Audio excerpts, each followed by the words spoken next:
What do I mean by practice like you play?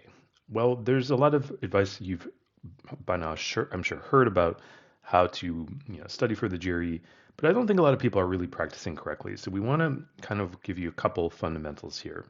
Number one, we want to test at the same time of day. Okay, so if you're taking a practice test, you want to take that test all at once, just like you would on the real test.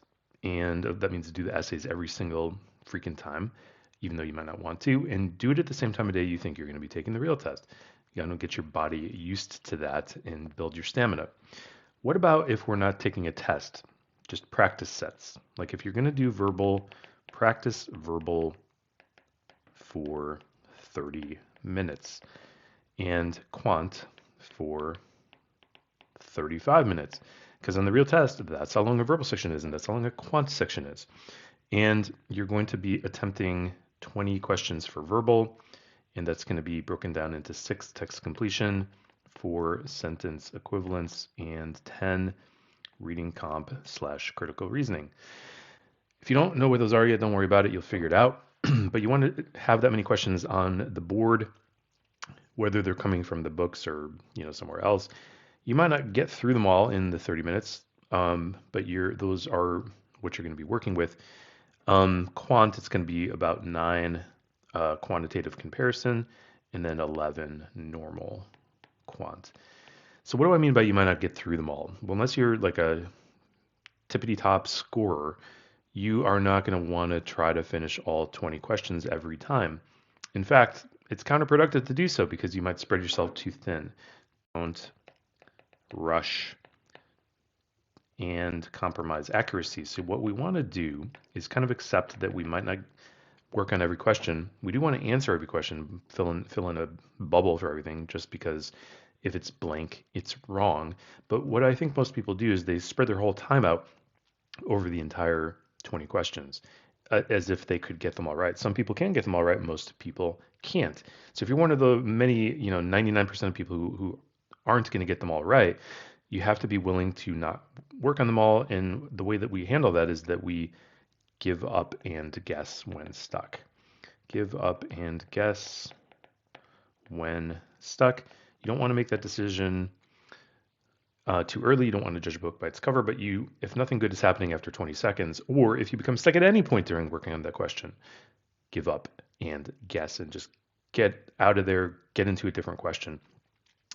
Maybe what we want to do for this is we want to track, and this goes for practice test too, track how many questions you worked on. So we want to maintain accuracy and gradually increase how many questions we're getting done. So track that with a spreadsheet, real simple. And now just kind of the third thing I want to mention, question ritual. So what I like to tell people to do is when a new question pops up on the screen, 1, close your eyes. Probably you would never do this unless I mentioned it, right? Because that's the last thing you would do during a time test. Close your eyes and take a breath. Believe me, this is a good investment of 2 to 3 seconds. Now open your eyes, read the question without feeling the pressure to begin working on it. And if it's verbal, go ahead and start working on it probably after you read it. But if it's quant, that's a Q, quant, take a few moments to kind of think about it. Take a few moments because the GRE writes questions, or ETS writes questions with shortcuts built into them. Shortcuts that you will often notice when you redo a problem. Well, wouldn't it be nice if you noticed it, the first time you did the problem? And to give ourselves the opportunity to notice, take a few moments and look over the situation. Often there will be something logical you can do with the problem that makes it easier. So again, the big things I want everybody to do when they practice, test at the same time of day and do the whole, like I said, whole freaking test. You're not going to always want to do that because it's 3.5 hours of work. However, it builds that sort of stamina and getting your brain used to working for that period of time. 2, practice verbal. If you're practicing verbal, do it for 30 minutes. If you're practicing quant, do it for 35. You don't always have to practice with a timer, but I would advise it most of the time, especially as you're getting closer and closer to the test. Like we said, don't rush and compromise your, I went to say, don't compromise your accuracy. Give up and guess when you're stuck. Practice doing that so you get used to it.